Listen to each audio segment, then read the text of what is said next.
I'm from Mennonite background, from the German Anabaptist descendants that lived primarily in Holland and in Germany. So in the mid-1700s, Catherine the Great, the Tsarina of Russia, offered to the Europeans a chance to emigrate to the Ukraine, which was newly acquired by Russia. And so when this invitation came from Catherine the Great, they responded, and thousands of them moved to the Ukraine. And there they built villages, some between 50 and 30 families per village. Each village was very distinct in structure, and so they thrived there in the Ukraine and were well known. The Russian Revolution came very quickly upon them, and with a great violence. During the Peasant Revolt, there was a great uprising, and the Mennonites found themselves right in the center of a lot of that activity and a lot of that violence. And one of the rebels that was the most notorious and most vicious, his name was Machnau, and had a special hatred for the Mennonites for some reason, and so he targeted those communities. My husband's grandfather at that time had heard that the Machnau and his rebels were targeting their little village in Khortytsa, and they were on their way. And instead of taking up arms, he said, "No, we will not fight back. We must turn the other cheek." And so he told the children to go and hide up in the loft. And he had his wife take their what meager food they had remaining and cook it in preparation for the rebels to come into the village. And they waited and they prayed, and they were very sure that God was going to protect them. The rebels did come. They heard horses in the barnyard, and the front door burst open, and Machnau was followed by his band of men into the room. And when they saw Vic's grandparents standing there and the food on the table, they stopped short. And the grandfather said, we knew you were coming, and we prepared this meal for you. Please sit and eat." And Machnau and his rebels did just that. They sat and they ate. And when the meal was over, they turned to Vic's grandfather and said, "You know that we were coming to take all you had and to kill you. We had a plan. And because of your generosity, you are safe for now." And he left.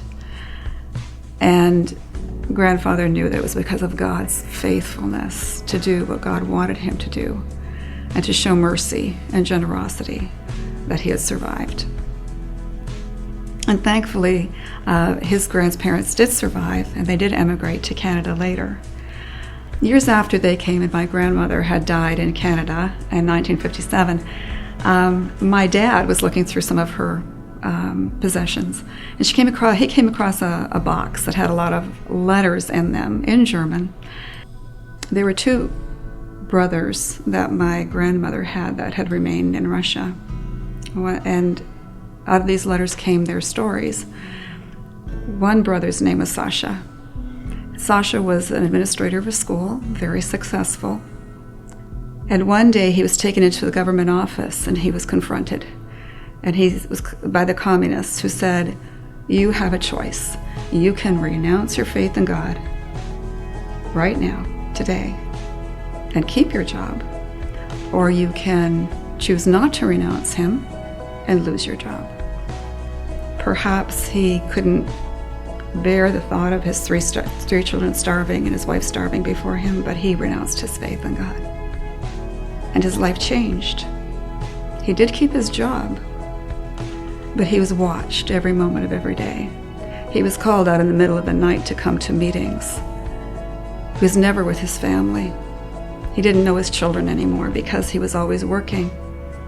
The communists who had asked him to renounce his faith didn't trust him because they felt if you can renounce your faith that easily, you are not to be trusted. And so his life became tormented and sad, and he became a very miserable man. As it turns out, he was arrested eventually by the KGB and sent to Siberia, where he disappeared. My dad had another uncle who stayed there. His name was Kolya. And Kolya was a manager in a factory. He was given the same ultimatum, told you can renounce your faith and keep your job, or you cannot renounce your faith and lose your job. He had a faith that was very deep, and he said, whatever happens, I will never renounce God. He lost his job. And the family grew even more poor and in dire straits. They didn't have food to eat. His wife was sick, and his small child Hans was very fragile and frail. They still maintained that hope that God knew what he was doing, and he was to be praised and honored and glorified in all that they did.